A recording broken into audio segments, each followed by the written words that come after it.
ഹെൽത്തിയുടെ മറ്റൊരു വീഡിയോയിലേക്ക് സ്വാഗതം. ഇന്നത്തെ വീഡിയോ മെയിനായിട്ടും സ്ത്രീകൾക്ക് വേണ്ടിയിട്ടുള്ളതാണ്. കാരണം ഇന്ന് ഞാൻ സ്ത്രീകളുടെ ഹോർമോൺ ബാലൻസിങ്ങിന് വേണ്ടിയിട്ടുള്ള യൂസ് ചെയ്യുന്ന സീഡ് സൈക്ലിംഗ് എന്ന ടെക്നിക്കിനെ കുറിച്ചാണ് സംസാരിക്കുന്നത്. അപ്പം സീഡ് സൈക്ലിംഗ് അല്ലെങ്കിൽ സീഡ് റൊട്ടേഷൻ എന്ന് പറയുന്നത് ഫീമെയിൽ ഹോർമോൺസിനെ റെഗുലേറ്റ് ചെയ്യാനായിട്ട് യൂസ് ചെയ്യുന്ന ഒരു ടെക്നിക്കാണ്. ഒരു നാച്ചുറൽ റെമഡിയാണ്.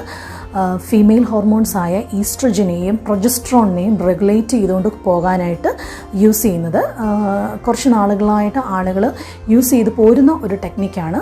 ഇത് ഡിപ്പെൻഡ് ചെയ്യുന്നതിന് നമ്മൾ പേടിക്കേണ്ട ആവശ്യമില്ല. കാരണം ഇത് വളരെ നാച്ചുറലായിട്ടുള്ള സീഡ്സാണ് ഇതിന് വേണ്ടിയിട്ട് നമ്മൾ യൂസ് ചെയ്യുന്നത്. അപ്പോൾ നമ്മൾ ആ സീഡ് സൈക്ലിങ്ങിലേക്ക് കടക്കുന്നതിന് മുൻപായിട്ട് ഹോർമോൺ ബാലൻസിനെ കുറിച്ച് നമുക്കൊന്ന് നോക്കാം. ഫീമെയിൽസിൻ്റെ ഹോർമോൺ ബാലൻസ് എന്ന് പറയുന്നത് വളരെ കോംപ്ലക്സ് ആയിട്ടുള്ള ഒരു കാര്യമാണ്. വളരെ ഡെലിക്കേറ്റ് ആയിട്ടുള്ള ഒരു ബാലൻസിലാണ് അത് കടന്നു പോകുന്നത്. അതിന് വളരെ പെട്ടെന്ന് തന്നെ ഡിസ്റ്റർബൻസ് ഉണ്ടാവാൻ സാധ്യതയുള്ള ഒന്നാണ്. ചില ഫാക്ടേഴ്സ്, അതായത് നമ്മളുടെ ആഹാരം, അതുപോലെ തന്നെ എക്സസൈസ്, ഉറക്കം, അതുപോലെ ചില എൻവയൺമെൻറ്റൽ ടോക്സിൻസ്, സ്ട്രെസ്, ഇതെല്ലാം ഫീമെയിൽസിൻ്റെ ഹോർമോൺ ബാലൻസിനെ തെറ്റിക്കുന്ന അല്ലെങ്കിൽ ഇംബാലൻസ് കൊണ്ടുവരുന്ന കാര്യങ്ങളാണ്. അപ്പോൾ ഈ ഹോർമോൺ ഇംബാലൻസ് ഉണ്ടായിക്കഴിഞ്ഞാൽ എന്തൊക്കെയാണ് പ്രോബ്ലംസ് എന്ന് ചോദിച്ചാൽ അത് നമ്മുടെ റീപ്രൊഡക്റ്റീവ് ഹെൽത്തിനെ ബാധിക്കാം. ഹോർമോൺ ഇംബാലൻസ് ഉണ്ടെങ്കിൽ അത് റീപ്രൊഡക്റ്റീവ് ഹെൽത്തിനെ ബാധിക്കാം, സെക്ഷൽ ഹെൽത്തിനെ ബാധിക്കും. അതുപോലെ തന്നെ ഹെയർ, മുടിയുടെയും ത്വക്കിൻ്റെ, സ്കിന്നിൻ്റെയും ആരോഗ്യത്തെ ബാധിക്കും. അതുപോലെ തന്നെ ഡൈജസ്റ്റീവ് ഹെൽത്ത്, നമ്മുടെ ദഹന സംബന്ധമായിട്ടുള്ള പ്രശ്നങ്ങൾ ഉണ്ടാക്കും. ഉറക്കത്തിൻ്റെ ഡിസ്റ്റർബൻസസ് അല്ലെങ്കിൽ ഉറക്കക്കുറവ് പോലുള്ള ബുദ്ധിമുട്ടുകളുണ്ടാവാം. സ്ട്രെസ് ലെവൽസ് കൂടുന്നതായിട്ട് കാണാം. അതുപോലെ മൂഡ് സ്വിങ്സ്, പെട്ടെന്ന് മൂഡ് ഔട്ട് ആവുകയും അങ്ങനെയുള്ള മൂഡ് സ്വിങ്സും ഒക്കെ ഹോർമോൺ ഇംബാലൻസിൽ ഉണ്ടാകാൻ സാധ്യതയുള്ള കാര്യങ്ങളാണ്. അപ്പം സീഡ് സൈക്ലിംഗ് എന്ന് പറയുന്നത് നമ്മുടെ റിപ്രൊഡക്റ്റീവ് ഹെൽത്തിനെ അത് ഇംപ്രൂവ് ചെയ്യുന്നുണ്ട്. അതുപോലെ തന്നെ പോളിസിസ്റ്റിക് ഓവറി ഒക്കെ ഉള്ളവർക്ക് വളരെ ഹെൽപ്ഫുള്ളായിട്ട് അതിൻ്റെ ബുദ്ധിമുട്ടുകൾ കുറയുന്നുണ്ട്. അതുപോലെ തന്നെ മെനോപോസ് ആയ സ്ത്രീകൾക്കുണ്ടാകുന്ന ബുദ്ധിമുട്ടുകൾ, ഹോട്ട് ഫ്ലഷസ് ഒക്കെ കുറച്ച് നിർത്താനായിട്ട് സാധിക്കും. മറ്റൊരു ഗുണം എന്ന് പറഞ്ഞാൽ നമ്മുടെ ഫെർട്ടിലിറ്റി ബൂസ്റ്റ് ചെയ്യാനായിട്ട്, പിന്നെ ചില സ്ത്രീകൾക്ക് മെൻസസിൻ്റെ സമയത്തുണ്ടാകുന്ന ബുദ്ധിമുട്ടുകൾ, അതായത് പെയിന്, ഓവുലേഷൻ്റെ സമയത്തുണ്ടാകുന്ന സ്റ്റൊമക് പെയിന്, ബ്രസ്റ്റ് പെയിന്, ഇങ്ങനെയുള്ള സിംറ്റംസ് ഒക്കെ റിലീവ് ചെയ്യാനായിട്ട് ഈ സീഡ് സൈക്ലിംഗ് വളരെ ഹെൽപ്ഫുള്ളാണ്. പ്രധാനമായിട്ടും സ്ത്രീകളുടെ ഹോർമോൺസായ ഈസ്ട്രജൻ്റെയും പ്രൊജസ്ട്രോണിൻ്റെയും ബാലൻസിങ്ങിന് വേണ്ടിയിട്ടാണ് യൂസ് ചെയ്യുന്നത്. ഇതിൽ നമ്മൾ യൂസ് ചെയ്യുന്ന സീഡ്സ് എന്ന് പറയുന്നത് ഫ്ലാക്സ് സീഡ്സും പംകിൻ സീഡ്സുമാണ്. ആദ്യത്തെ ഫേസിൽ, അതായത് ഈസ്ട്രജൻ ബാലൻസിങ്ങിന് വേണ്ടിയിട്ട് യൂസ് ചെയ്യുന്നത് ഫ്ലാക്സ് സീഡ്സും പംകിൻ സീഡ്സുമാണ്. ഇത് യൂസ് ചെയ്യേണ്ട സമയം എന്ന് പറഞ്ഞാൽ ഫസ്റ്റ് ഫേസ് ഓഫ് മെൻസ്ട്രൽ സൈക്കിളാണ്. അതായത് മെൻസസ് തുടങ്ങുന്ന ഫസ്റ്റ് ഡേ മുതൽ 14th ഡേ വരെയുള്ള ഫസ്റ്റ് ഫേസായ ഫോളിക്കുലാർ ഫേസിൽ നമ്മൾ കൺസ്യൂം ചെയ്യേണ്ടത് ഫ്ലാക്സ് സീഡ്സും അതുപോലെ തന്നെ പംകിൻ സീഡ്സുമാണ്. ഇത് രണ്ടും ഓരോ ടേബിൾ സ്പൂൺ ഒരു ദിവസം, ആദ്യത്തെ 14 ദിവസം ആഹാരത്തിൽ ഉൾപ്പെടുത്തുക. ഇനി രണ്ടാമത്തെ ഫേസിൽ, അതായത് 14 to 28 ഡേയ്സ്, ലൂട്ടിയൽ ഫേസ് എന്ന് പറയുന്ന ഈ ഫേസിൽ നമ്മൾ നമ്മുടെ ആഹാരത്തിൽ സീസെയിം സീഡ്സ് അല്ലെങ്കിൽ എള്ള്, അതുപോലെ തന്നെ സൺഫ്ലവർ സീഡ്സ്, സൂര്യകാന്തിയുടെ വിത്തുകൾ, ഇവ രണ്ടും ആഹാരത്തിൽ ഓരോ ടേബിൾ സ്പൂൺ വെച്ച് ഉൾപ്പെടുത്തുക. അത് നമ്മുടെ പ്രൊജസ്ട്രോൺ ലെവൽസിനെ കൺട്രോൾ ചെയ്യാനായിട്ട് സ്റ്റാർട്ട് ചെയ്യുന്നത്. നമ്മൾ ഏതൊക്കെ സീഡ്സാണ് സീഡ് സൈക്ലിങ്ങിന് യൂസ് ചെയ്യുന്നത് കണ്ടു. ഫ്ലാക്സ് സീഡ്സും അതുപോലെ പംകിൻ സീഡും ആദ്യത്തെ 14 ഡേയ്സിലും രണ്ടാമത്തെ 14 ഡേയ്സിൽ എള്ളും സൺഫ്ലവറിൻ്റെ സീഡ്സുമാണ് യൂസ് ചെയ്യേണ്ടത്. അത് നോർമൽ മെൻസ്ട്രൽ പീരീഡ്സ് ഉള്ളവർക്ക്, മെൻസ്ട്രൽ സൈക്കിൾ ഉള്ളവർക്കാണെങ്കിൽ മെൻസ്ട്രേഷൻ്റെ ഫസ്റ്റ് ഡേ മുതലാണ് നമ്മൾ സ്റ്റാർട്ട് ചെയ്യുന്നത്. ഇനിയിപ്പം റെഗുലർ മെൻസ്ട്രേഷൻ ഇല്ലാത്ത ആളുകൾക്ക് അല്ലെങ്കിൽ പീരീഡ്സ് റെഗുലറായിട്ട് വരാത്ത ആളുകൾക്ക് എങ്ങനെ സ്റ്റാർട്ട് ചെയ്യാമെന്ന് ചോദിച്ചാൽ അവർക്ക് മൂൺ സിസ്റ്റം ഫോളോ ചെയ്യാം. അതായത് ന്യൂ മൂണിൻ്റെ ഡേയിൽ നിങ്ങൾക്ക് സ്റ്റാർട്ട് ചെയ്യാം with flax seed and pumpkin seed. അത് രണ്ടും ന്യൂ മൂണിൻ്റെ അന്ന് നിങ്ങൾക്ക് സ്റ്റാർട്ട് ചെയ്യാം. ഓരോ ടേബിൾ സ്പൂൺ വെച്ചാണ് നമ്മൾ ഒരു ദിവസം ആഹാരത്തിൽ ഉൾപ്പെടുത്തേണ്ടത്. അപ്പം new moon to full moon ആദ്യത്തെ 14 ഡേയ്സ് ആയിട്ടും full moon to next new moon അടുത്ത 14 to 28 ഡേയ്സ് ആയിട്ടും നിങ്ങൾക്ക് കണക്കാക്കി ഈ സൈക്കിൾ തുടങ്ങാവുന്നതാണ്. ഏതൊക്കെ സീഡ്സ് ആണ് യൂസ് ചെയ്യുന്നതെന്നും അത് എപ്പോഴാണ് സ്റ്റാർട്ട് ചെയ്യേണ്ടതെന്നും നമ്മൾ കണ്ടു. ഇനി നമ്മൾ കാണാൻ പോകുന്നത് എങ്ങനെയാണ് ഈ സീഡ്സ് നമ്മളുടെ ഹോർമോൺ ബാലൻസിന് സഹായിക്കുന്നതെന്നാണ്. ഞാൻ പറഞ്ഞിരുന്നു, പീരീഡ്സ് സ്റ്റാർട്ട് ചെയ്യുന്ന ഫസ്റ്റ് ഡേയിലാണ് നമ്മൾ സീഡ് സൈക്ലിംഗ് തുടങ്ങുന്നത്. ആദ്യം നമ്മൾ യൂസ് ചെയ്യുന്നത് ഫ്ലാക്സ് സീഡും പംകിൻ സീഡുമാണ്. അപ്പോൾ ഈ പീരീഡ്സ് സ്റ്റാർട്ട് ചെയ്യുന്ന സമയത്ത് ഈസ്ട്രജൻ ലെവൽ നമ്മുടെ ബോഡിയിൽ വളരെ കുറവായിരിക്കും. പിന്നെ അത് ഒരു സ്റ്റഡി റൈസ് പിന്നീട് അങ്ങോട്ട് ഉണ്ടാവുന്നുണ്ട്. അപ്പോൾ ഫസ്റ്റ് ഫേസിൽ ഈസ്ട്രജൻ ബാലൻസിങ് ആണ് മെയിനായിട്ട് നടക്കുന്നത്. ഈ ഫ്ലാക്സ് സീഡിൽ ചില പ്ലാന്റ് കോമ്പൗണ്ട്സ് ഉണ്ട്, അത് ഈസ്ട്രജൻ ലൈക്ക് ആണ്, അതായത് ഫൈറ്റോ ഈസ്ട്രജൻസ് എന്ന് പറയും. അവ നമ്മുടെ ഈസ്ട്രജൻ പ്രൊഡക്ഷനെ സപ്പോർട്ട് ചെയ്യുന്നുണ്ട്, അതുപോലെ ഈസ്ട്രജൻ്റെ ബാലൻസിങ്ങിന് സഹായിക്കുന്നു. അതുമാത്രമല്ല ഈ ഫ്ലാക്സ് സീഡിലുള്ള ലിഗ്നൻസ് എന്ന് പറയുന്ന കോമ്പൗണ്ട് ഈ ഈസ്ട്രജൻ്റെ ലെവൽ കൂടാതെ ഇരിക്കാനും സഹായിക്കുന്നു. അതായത് കൂടുതൽ ഈസ്ട്രജൻ പ്രൊഡ്യൂസ് ചെയ്ത് കഴിഞ്ഞാൽ അങ്ങനെ വരുന്ന എക്സസ് ഈസ്ട്രജനെ നമ്മുടെ ശരീരത്തിൽ നിന്ന് ബൈൻഡ് ചെയ്ത് എലിമിനേറ്റ് ചെയ്യാനും, അതായത് പുറന്തള്ളാനും അല്ലെങ്കിൽ നീക്കം ചെയ്യാനും ഈ പ്ലാന്റ് ലിഗ്നൻസ്, ഫ്ലാക്സ് സീഡിലുള്ള ലിഗ്നൻസ് സഹായിക്കുന്നു. അങ്ങനെ ഈസ്ട്രജൻ്റെ ബാലൻസിങ് ആണ് ഫ്ലാക്സ് സീഡ് അവിടെ ചെയ്യുന്നത്. ഇനി പംകിൻ സീഡ്സിൻ്റെ പ്രത്യേകത എന്ന് പറഞ്ഞാൽ പംകിൻ സീഡ്സ് സിങ്കിൻ്റെ ഒരു നല്ല സ്രോതസ്സാണ് പംകിൻ സീഡ്. സിങ്ക് നെക്സ്റ്റ് ഫേസിലേക്കുള്ള പ്രൊജസ്ട്രോണിൻ്റെ പ്രൊഡക്ഷനെ സഹായിക്കുന്നുണ്ട്. ഇത് മാത്രമല്ല ഈ ഫ്ലാക്സ് സീഡ്സിലും പംകിൻ സീഡും ഒമേഗ-3 ഫാറ്റി ആസിഡിൻ്റെയും നല്ല സ്രോതസ്സാണ്. കാരണം ഇതിലുള്ള ഫാറ്റി ആസിഡിന് ഒമേഗ-3 ഫാറ്റി ആസിഡുകളാണ്. ഇത് നമ്മളുടെ യൂട്രസിലേക്കുള്ള ബ്ലഡ് ഫ്ലോ കൂട്ടാനും അതുപോലെ തന്നെ ഇൻഫ്ലമേഷൻസ് കുറയ്ക്കാനും പൊതുവെ നെക്സ്റ്റ് ഫേസിലേക്ക് നമ്മളുടെ യൂട്രസിനെ പ്രിപ്പയർ ചെയ്യാനും ഒക്കെ സഹായിക്കും ഒമേഗ-3 ഫാറ്റി ആസിഡ്. സെക്കൻഡ് ഫേസായ ലുറ്റിയൽ ഫേസ് സ്റ്റാർട്ട് ചെയ്യുന്നത് 15th ഡേ ആണ്, റൈറ്റ് ആഫ്റ്റർ ഓവുലേഷൻ.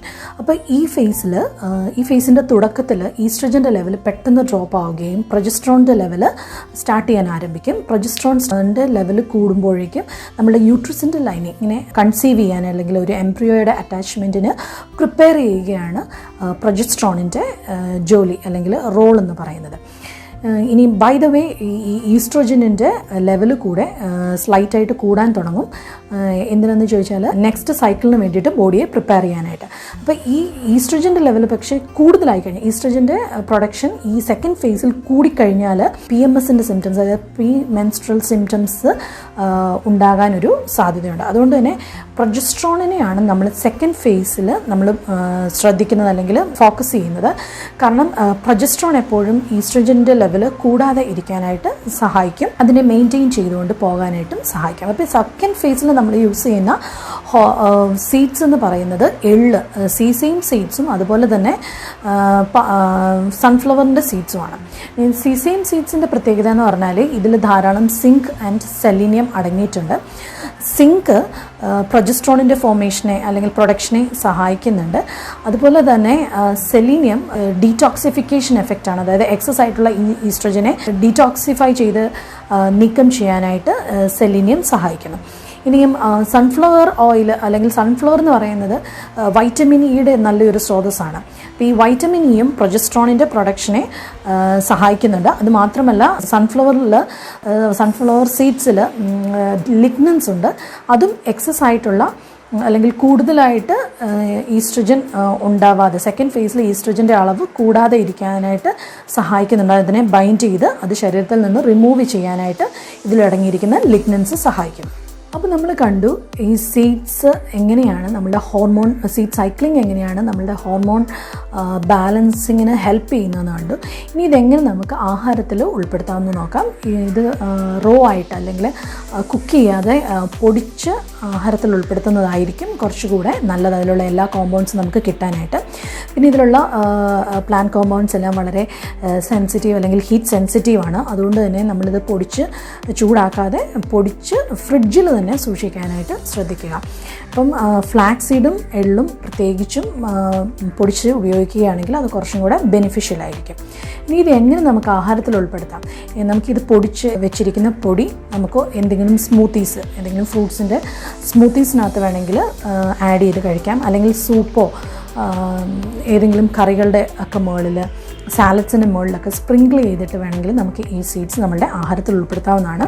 അപ്പോൾ നമ്മൾ ശ്രദ്ധിക്കേണ്ട കാര്യം എന്ന് വെച്ചാൽ 1 to 2 ടേബിൾ സ്പൂൺ ഒരു ദിവസം നമ്മൾ രണ്ടും ഫസ്റ്റ് ഫേസിൽ യൂസ് ചെയ്യുന്ന ഫ്ലാക്സ് സീഡും പംകിൻ സീഡും 1 ടേബിൾ സ്പൂൺ ഒരു ദിവസം കഴിക്കാനായിട്ട് ശ്രദ്ധിക്കണം.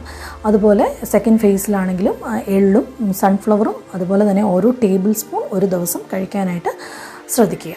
സീഡ് സൈക്ലിംഗ് എന്ന് പറയുന്നത് വളരെ ഈസി ആയിട്ടും അതുപോലെ തന്നെ ഒരു സേഫ് ആയിട്ടുള്ള, അതായത് നാച്ചുറൽ ആയിട്ടുള്ള സീഡ്സാണ് നമ്മൾ യൂസ് ചെയ്യുന്നത്. അതുകൊണ്ട് തന്നെ ഒരു വളരെ സേഫസ്റ്റ് ആയിട്ടുള്ള ഒരു മെത്തേഡാണ് ഹോർമോൺ ബാലൻസിങ്ങിൽ.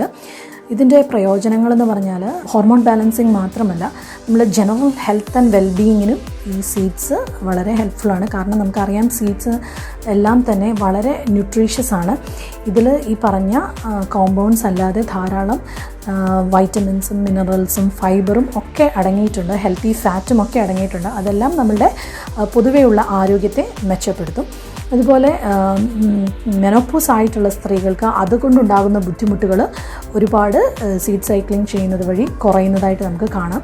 അതുപോലെ റെഗുലറായിട്ട് പീരീഡ്സ് വരുന്ന സമയത്ത് അതിൻ്റെ ബുദ്ധിമുട്ടുകൾ, വേദനയും മറ്റു കാര്യങ്ങളും ഒക്കെ ഉള്ളവർക്ക് ആ സിംറ്റംസ് കുറയ്ക്കാനും ഈ സീഡ് സൈക്ലിംഗ് ഹെൽപ്പ് ചെയ്യുന്നുണ്ട്. ഇനിയും മൂഡ് സ്വിങ്സ്, അതുപോലെ തന്നെ അങ്ങനെയുള്ള ഹോർമോൺ ഇംബാലൻസുമായിട്ട് റിലേറ്റഡ് ആയിട്ടുള്ള പ്രോബ്ലംസും സീഡ് സൈക്ലിംഗ് റെഗുലറായിട്ട് ചെയ്ത് കഴിഞ്ഞാൽ കുറയുന്നതായിട്ട് നമുക്ക് കാണാൻ സാധിക്കും. ഇനി ഇതിൻ്റെ ഒരു എഫക്റ്റ് കിട്ടണമെങ്കിൽ 1-2 ദിവസം സീഡ് സൈക്ലിംഗ് ചെയ്തതുകൊണ്ട് ഒരു പ്രയോജനം ഉണ്ടാവില്ല. ഏറ്റവും കുറഞ്ഞതൊരു 2 to 3 months എങ്കിലും എടുക്കും ഇതിൻ്റെ റിസൾട്ട് കണ്ടു തുടങ്ങാനായിട്ട്.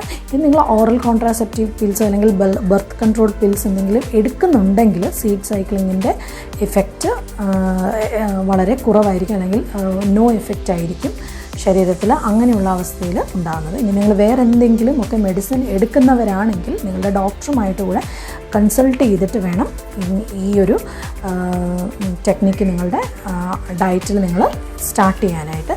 എന്തായാലും വളരെ സേഫായിട്ടുള്ളൊരു മെത്തേഡാണ്. കാരണം വളരെ നാച്ചുറലായിട്ടുള്ള സീഡ്സാണ് നമ്മളിതിൽ യൂസ് ചെയ്തിരിക്കുന്നത്. ഇതിലടങ്ങിയിരിക്കുന്ന പോഷകങ്ങളെല്ലാം തന്നെ ശരീരത്തിന് വളരെ ഹെൽത്തി ആയിട്ടുള്ളതാണ്. കൊളസ്ട്രോള്, BP ഒക്കെ കൺട്രോൾ ചെയ്ത് നിർത്താനും അതുപോലെ തന്നെ ഇൻസുലിൻ റെസിസ്റ്റൻസ് കുറയ്ക്കാനും ഒക്കെ സഹായിക്കുന്ന ഒരുപാട് ന്യൂട്രിയൻസ് ഈ സീഡ്സിലുണ്ട്. അതുകൊണ്ട് ഇത് എന്തായാലും ശരീരത്തിന് വളരെ ഹെൽത്തിയാണ്.